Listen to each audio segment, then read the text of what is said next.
you got to make sure you got your water running out onto the blade, so your blade don't get hot.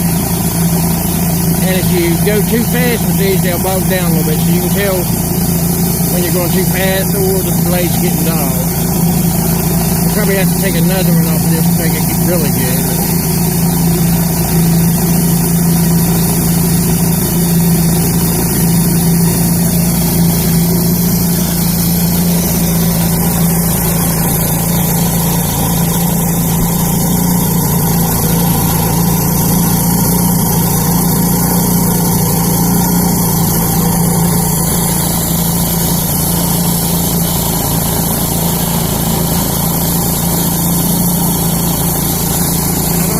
That may be good.